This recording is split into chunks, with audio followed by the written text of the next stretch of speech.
Salut tout le monde, aujourd'hui une nouvelle vidéo suivie d'élevage de mes colonies de fourmis.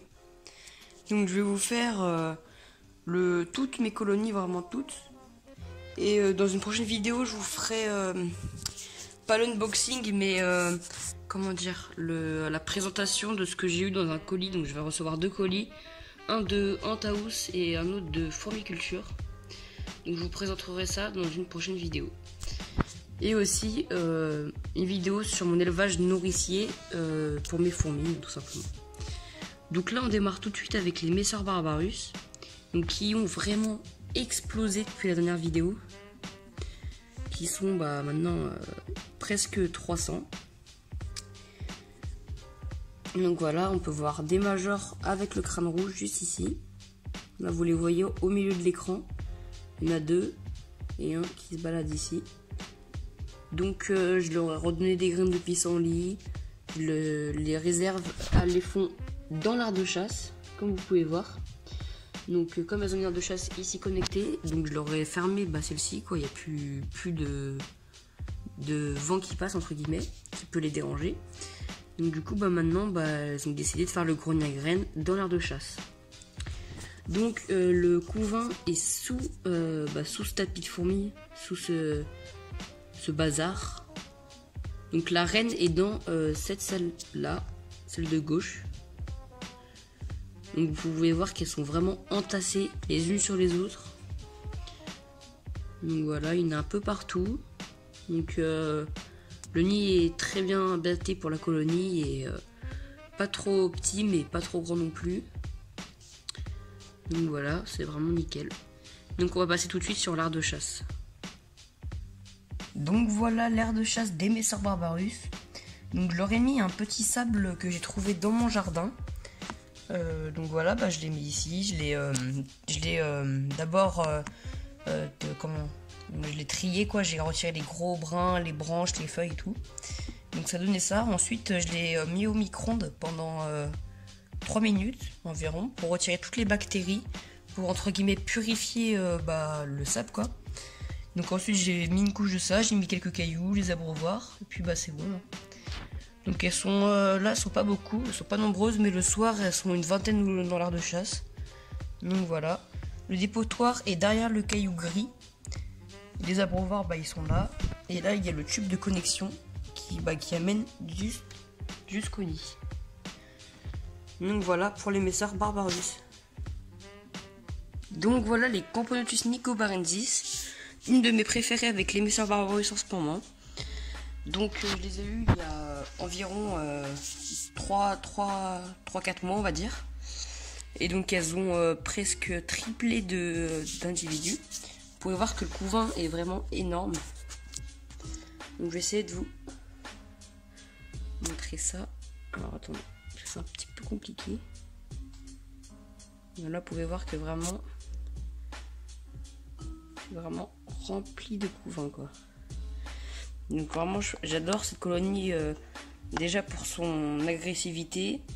Elles sont très actives, très populeuses. Du coup elles sont vraiment la reine elle pond, elle fait que ça. Vraiment une machine, quoi. J'ai un robot. C'est vraiment franchement. Puis déjà triplant en 4 mois c'est déjà énorme. Donc j'ai hâte de voir l'évolution de cette espèce. Donc on se retrouve tout de suite avec les deux autres fondations. Donc là nous avons les Crematogaster scutellaris. J'ai eu un peu de mal au début avec cette colonie, mais elle a vite, comment dire, elle s'est vite multipliée. Il y a vraiment, je dirais presque une vingtaine d'ouvrières. Bon, on est plutôt sur une quinzaine on va dire. Mais vous pouvez voir le couvain sur le petit bout de bois là. Et aussi là, au niveau du tube, juste derrière le petit bout de bois. Donc vous pouvez voir que la reine a plutôt bien pondu ces derniers temps. Donc voilà, elle se balade, elle va vraiment très bien. C'est vraiment une espèce très belle, mais vraiment dommage pour sa petite taille. Mais franchement c'est une très belle espèce à observer. Même si en nature on va dire, c'est une espèce qui peut être invasive, qui peut se mettre dans les toits, dans les mousses et tout, voilà, qui peut vite être nocive pour les humains. Si c'est bien ça, nocive. Ouais. Donc voilà, tout ce que j'ai à dire. Donc pour le maintien de cette espèce, il n'y a pas d'eau dans la réserve d'eau, il n'y a vraiment plus rien, vous pouvez voir. Donc du coup, j'en mets tous les jours une petite goutte d'eau avec une petite goutte de miel. Donc voilà, enfin pas de miel, mais du miel dilué dans de l'eau avec du sucre roux ou du sucre normal. Donc voilà. Donc je vais vous montrer la prochaine espèce. Donc pour cette espèce, je vais pas trop tarder dessus, car elle stresse beaucoup et j'ai vraiment du mal. Donc je vous fais quelques plans et je vous en parle tout de suite. Donc pour l'espèce que vous venez voir à l'instant, là, celle qui a une gyne et 3 ouvrières. Alors je l'ai reçue par un particulier sur le Bon Coin, donc avec 4 ouvrières du couvain. Mais à l'arrivée, j'ai voulu la mettre dans une petite aire de chasse, mais vraiment comme celle des Nico Berendis. Il y en a une qui s'est fait manger. Elles ont mangé le couvain. Du coup, maintenant, je me retrouve avec 3 ouvrières sans couvain. Une colonie, enfin une fondation maintenant qui stresse vraiment beaucoup. Donc, je sais vraiment pas quoi faire. Je les ai changées dessus parce qu'il n'y avait plus d'eau dans l'ancien, donc elles sont encore plus stressées. Je sais vraiment pas quoi faire avec elles. J'ai vraiment du mal. Donc, s'il y a des gens dans les commentaires qui peuvent me donner des conseils, même s'il y a déjà une personne qui m'a donné des conseils qui m'ont plutôt bien servi. Maintenant, la colonie stresse un peu moins. Mais j'ai toujours encore un peu de mal. Donc je sais pas si je les déplace dans un petit nid, vraiment tout petit nid pour fondation. Ou si j'attends et puis je vois ce qui se passe, quoi.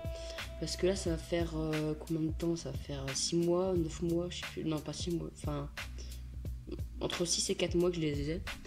Et j'ai un peu de mal, quoi. Donc si quelqu'un peut se manifester dans les commentaires et me dire... me donner quelques conseils, ça serait vraiment très utile pour moi et ça m'aiderait beaucoup. Même si vous pensez que c'est rien, dites-le moi quand même. Donc voilà, donc on finit sur ces plans d'Emessor Barbarus. Donc j'espère que cette petite vidéo vous aura plu. Donc voilà, vous pouvez me laisser des commentaires pour me soutenir ou quoi. Vraiment, ça me fait toujours plaisir, un petit commentaire. Je vous force pas, hein, mais genre un petit super vidéo, ou alors me donner des conseils, ou tu vois. Donc voilà, donc sur ce, à plus et à la prochaine vidéo.